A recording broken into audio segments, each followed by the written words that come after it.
کھیلنے والی بات نہیں ہے کہ جب ملک اتنا مشکل حالات میں عمران خان ان کا لیڈر اندر ہے اور ان کو فکر ان کے آفس کی ہے، بڑا آفس چاہیے، بڑی گاڑی چاہیے، اور وہ اس پہ بھی اعتراض کرتی ہیں کہ 4-5 سال پرانی گاڑی ہم یوز نہیں کر سکتی۔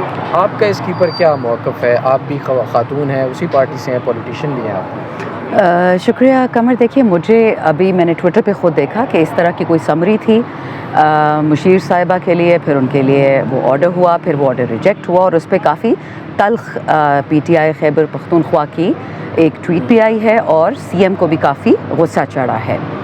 اب علی آپ کو پتہ ہے کہ جیل گزار کے آیا، بہت تکلیفوں سے ہو کے آیا، وہ پورا صوبہ سنبھال رہا ہے۔ ایک دفعہ تو غلطی ہوگی، اگر دوبارہ اس طرح کی غلطی ہوگی I don't think Ali will be very tolerant.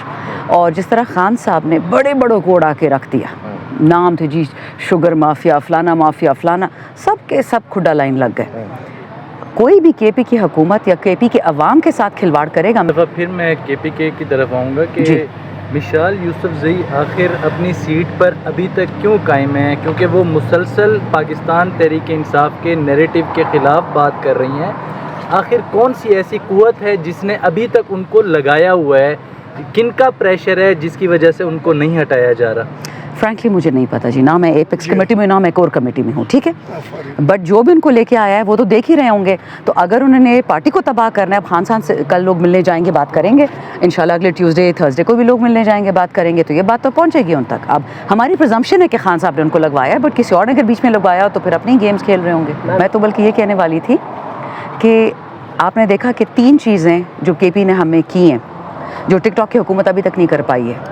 ہم نے صحت کارڈ واپس دلوا دیا، ڈسپائٹ کہ اس وقت فیڈرل گورنمنٹ ہماری 1100 ارب سے زیادہ قرض دار ہے۔ صحت کارڈ پلس دے دیا، پنجاب میں نہیں دیا، پنجاب کی عوام سے دشمنی ہے، ان کو پتہ نہیں کیا۔ ہم نے 1122 سے جس قسم کے ریسکیوز کروائے، جس قسم کے لوگوں کو ریکارڈ ٹائم میں گھر ٹوٹے، اسکول ٹوٹے، اسپتال ٹوٹے، ان کو پیسے دلائے ہیں۔ اور تیسرا یہ جو 8.5 لاکھ خاندانوں کو ہم نے 10,000 روپے دیا ابھی عید پیکیج میں، باقی کسی صوبے نے یہ نہیں کیا، حالانکہ سب مالدار ہے۔ سب سے غریب ہمارا صوبہ، ابھی تک ہمارا آٹا بھی نہیں اپروو ہوا، باقی صوبوں کا ہو گیا ہے۔ So let me be very clear کہ کے پی کی حکومت خان صاحب کے ویژن پہ چلتی ہے، قائد اعظم کے ویژن پہ چلتی ہے، اور یہاں کوئی گنجائش نہیں کسی قسم کی عیاشی کے لیے، چاہے مشیر ہو، چاہے وزیر ہو، چاہے ایم این اے ہو، چاہے ایم پی ہو۔ میم راولپنڈی کے ایک جج جو 9 مئی کے حوالے سے آپ کو ضمانت بھی دے رہے تھے، ان کے خلاف ریفرنس آ گئے، ججز کے خلاف اس طرح کے ریفرنس آ رہے ہیں تو کیا کہیں گے؟ ججز نے تو جی خط لکھ دیا کہ ہمیں برہنہ کیا جا رہا ہے، ججز نے تو خط لکھ دیا کہ ہمیں الیکٹریکیوٹ کیا جا رہا ہے، بہنوئیوں کو اٹھایا جا رہا ہے، گھر میں کیمرے لگائے جا رہے ہیں۔ اگر میں کتنی دفعہ بات کہہ چکی ہوں، تو میں بھی بور ہو رہی ہوں اس سے کہ جب جج محفوظ نہیں ہے تو عوام تو پھر کیا کرے گی؟ انصاف کون دے گا میم؟ کیونکہ انصاف دینے والے ہی غیر محفوظ۔ جو مجھے نظر آ رہا ہے نا، جو خان صاحب نے آج سے 2 سال پہلے کہا تھا ایبسولوٹلی ناٹ، اس کا مطلب کیا تھا کہ مجھے اس ملک کو ٹکڑے ٹکڑے نہیں کرنا۔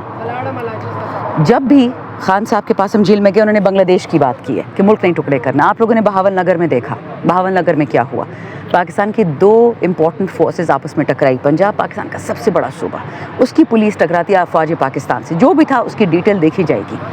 کون چاہے گا کہ اس ملک میں اس قسم کی افراتفری ہو؟ شیعہ سنی کی لڑائیاں پڑا چنار میں شروع کروا دی ہیں، باجوڑ میں شروع کروا دی ہیں۔ کس کو فائدہ ہے پاکستان کے نقصان سے؟ Not Pakistan, either India either Israel, اور یا وہ پھر وہ جو بیٹھا ہوا ہے جیریاٹرک پاگل جو ہر ملک پہ بمباری کرے، فلسطین کو بھی اس نے اجاڑ دیا، یوکرین کو بھی اجاڑ دیا۔ یہ بہت بڑی بڑی باتیں ہیں۔ میں کل بھی کہتی گریٹ گیم دوبارہ سٹارٹ ہو چکی ہے، اور بیچارہ پاکستان نشانے پہ۔ ہمیشہ میں کہتی تھی کہ خان بہانہ پاکستان نشانہ۔ ججز اس لیے محفوظ نہیں کہ کوئی محفوظ نہیں، آپ کو میسج دیا جا رہا ہے۔ ایک دم جاوید لطیف صاحب کہہ رہے ہیں کہ میاں صاحب انقلابی ہونے جا رہے ہیں، واپس انقلابی سیاست کریں گے۔ یہ انقلابی سیاست کس کے خلاف ہوگی؟ جن سے ان کو ہمیشہ ڈیل مل جاتی ہے انہی کے خلاف ہوگی، ہم سے کیا لینا دینا، ہمارے تو سارے لوگ جیل میں پڑے ہوئے ہیں۔ کیسز اپنے معاف کرانا ہے، کوئی انقلاب نہیں آنا۔ دیکھیں انقلاب کرنا ہے تو سائنس لے کے آئے، تعلیم لے کے آئے، ٹیکنالوجی، نوکریاں، کھانا، عزت، حیا۔ یہ کیا انقلاب ہے کہ جی میری بیٹی پی ایم بنے گی، میرا بھائی نہیں بنے گا؟ دس از نان سینس۔ میم ایک سابق وزیر اعظم پنجاب میں تندور میں جا کے روٹیاں چیک کر رہا ہے تو کیا کہیں گے؟ میں ہی کہوں تو بہتر ہے۔ کہتے ہیں کہ رجیب چینج میں سعودی عرب کا بھی ہاتھ تھا، تو اس کے حوالے سے آپ کیا کہتے ہیں کہ سعودی عرب انوالو تھا رجیب چینج؟ میں تجھے بھی سن کے آئی ہوں، خود مجھے 1-2 لوگوں نے بتایا، میں زیادہ ٹی وی دیکھتے نہیں، خود بھی جب جاؤں، لیکن اگر کہا ہے تو ان سے بات کرنی پڑے گی، جب تک میں تصدیق نہ کر لوں تو یاد رکھیں منافق کی ڈیفینیشن یہ ہے کہ بغیر تصدیق کے آپ کو ایک بات بتا دیتا ہے، تو بس ٹھیک ہے، پھر ٹھیک ہی ہوگا، ٹھیک ہی ہوگا اگر تردید آ چکی، کیونکہ میں تو دیکھا نہیں ہے جی۔ ویسے تھا اب میرے سے تو جی انگریز ہی ملے تھے، میرے ساتھ تو عربی نہیں ملے تھے، تو میں کیوں کسی کے بارے میں وہ کہوں جو میرے پاس حقائق نہیں پتہ۔ میم اسرائیلی جو پروڈکٹ ہے اس کا پاکستان میں بائیکاٹ کیا گیا ایبسولوٹلی ساری دنیا کر رہی ہے. جی.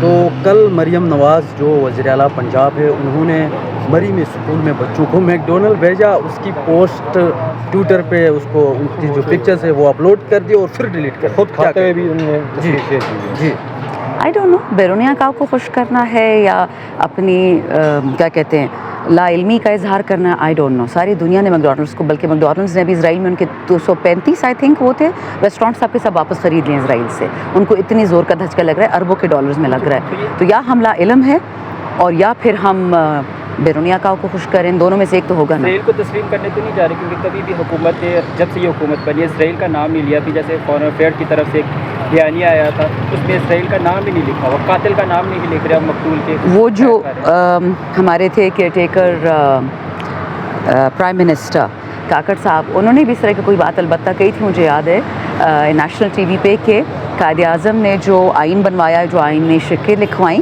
وہ قرآن نہیں ہے. تو اس سے اگر آپ تانا بانا جوڑیں تو شاید اتنی دور انسان سوچ سکتا ہے, لیکن تھوڑا سا آئی تھنک صبر کرنا ہوگا. دیر از نو وے کہ ہم قائد اعظم کے خلاف یا خان صاحب کی ویژن یا فلسطینیوں کے خلاف جائیں, کیونکہ پھر اگلے فلسطینی ہم ہی ہوں گے نا. تو ذرا آئی تھنک ہمیں سوچ کے اور تھوڑا عقل سے کام لینا پڑے گا, سمپلی بیکاز اس وقت پاکستان کی بقا کی بات ہے, پی ٹی آئی یا خان کی نہیں ہے. فیض آباد جو دھرنا کمیشن تھا اس نے اپنی انکوائری رپورٹ جو ہے وہ شائع کر دیا, منظر عام پر وہ آ گئی ہے. اس وقت کی جو پنجاب حکومت کی وہ ذمہ دار ٹھہرائی گئی ہے, کیونکہ اس ٹائم پہ وزیر اعلیٰ جو ہے وہ شہباز شریف صاحب تھے. کیا کہیں گے کیا کہہ سکتے ہیں جی, مت ماری گئی ہے اس ملک کے کیسے ماشاءاللہ ذہین پلانرز پالیسی میکرز ہمیں دی ہیں, اسی تو ملک کو برباد کر دیا. 76 سال میں دنیا کہاں چلے گی اور ہم کہاں چلے گئے ہیں. اچھا میڈم, عظمیٰ بخاری کے کہنے کے مطابق سی ایم پنجاب 800 روپے والا سوٹ پہنتی ہے. آپ ایک خاتون ہے, کیا 800 روپے کا کوئی سوٹ ملتا ہے اس پہ؟ کیا کہوں جی, میں تو پرانے کپڑے پہن رہی ہوں, 2 سال سے میرے پاس تنخواہ نہیں ہے تو میں تو گزارا ہی کر رہی ہوں. بازار جاؤں گی پتہ چلے گا. آپ کو کبھی ملا 800 کا سوٹ؟ پتہ نہیں, اگر ملا ہوگا تو کسی کوئی بولے گا تھوڑی قیمت لگ کے تھوڑی دے گا. تھینک